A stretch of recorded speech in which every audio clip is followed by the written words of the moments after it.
There are a bunch of reasons why you might want to build technology in your business. But as a non-technical business, there are also a lot of easy mistakes that you can fall into. And I've seen this firsthand because I've been running a software development agency for the past 3 years. And so my job is to literally help businesses build technology. And so I wanted to run through a simple step-by-step kind of guide, or very, very high-level framework on how to go about doing this as a non-technical company. First and foremost, you want to figure out a good reason why you are building this technology, why you're investing in this piece of software. I say this because unfortunately, I have seen clients build things out which honestly weren't that useful to them.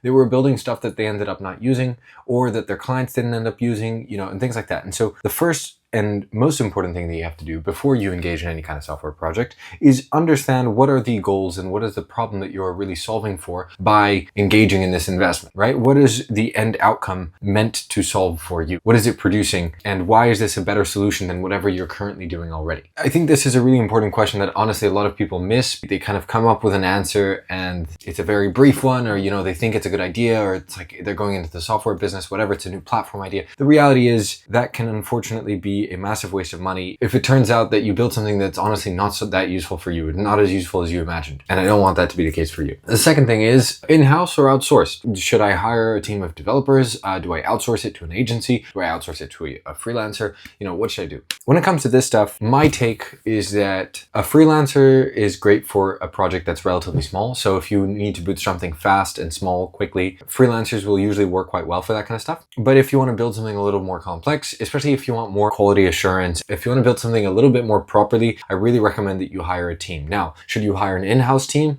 or should you hire an agency? That question comes down to kind of what are the timelines that you're looking at and how committed are you to doing this thing. Generally, an in-house team provides more stability and is better for long-term things, but it also takes way more time to set up and establish, right? You need to hire people, you need to go through a recruiting process, you need to figure out what kind of developers you're even hiring for. This process can take really long. And so agencies are great because they speed up the process. That's kind of the whole point of consultancies and agencies. They're effectively intelligence on demand. They're great to get started, but if you are planning on maintaining something in the long run, I think it's really important to make sure you have either the agency well integrated into your team, and so you guys know how to work with them and basically treat them almost as a part of your team, or that you have some plan to transition to eventually in-house engineers, even if that's over time. I think any good agency as well should know when is their time to leave. It is a natural part of the life cycle of a client to eventually churn from your services and become more independent when they kind of evolve out of needing whatever it is that you do. And that's perfectly fine. Thirdly, when you are hiring, whether it be in-house or outsourcing, just make sure that you prioritize above all, in my opinion at least, trust and attention to detail. If there are two things that I would solve for, and it is what I solve for when I hire people in my own team and as well when I've hired agencies in the past, it's the ability to know that they work under the same values as I do. So if things go wrong, that they're not going to try and screw me over, because at the end of the day, things do go wrong sometimes. And in development, there are delays, there are things like that. And you want to make sure that you have somebody who's going to try and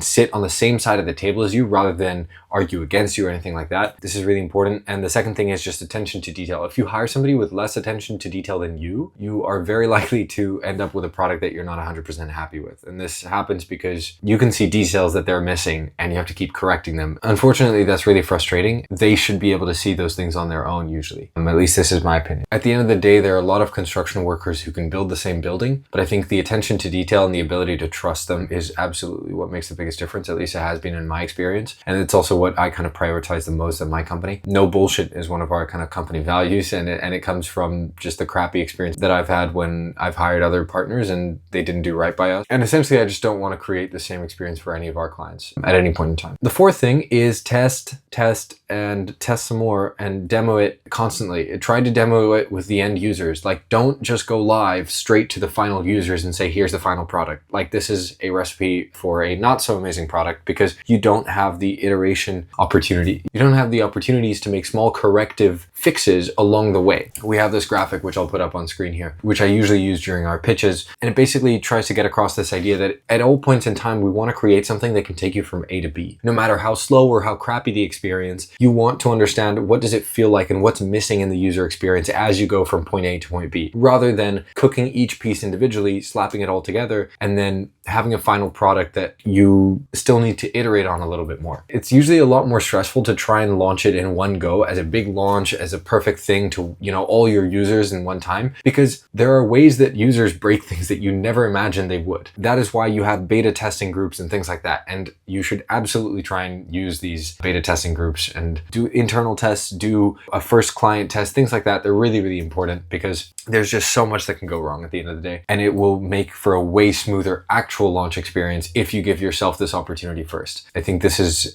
just a general principle of good product development in the kind of technical software space. You'll see pretty much everybody tries to do wait lists and slowly onboard their users first, because this allows you to really fix any potential issues and increase the value add, because there are just little ways that you can optimize the user journey that you didn't think about before, because the users can point things out to you that you didn't see. But it's also not a full commitment to deliver a final product. Anyway, if somebody was to come to me and ask about building software for their business, these are the kinds of tips that I would give for them. And this is the kind of advice that's helped a lot of my clients as well. And so I thought I'd share a little bit about that. Anyway, feel free to comment any questions below.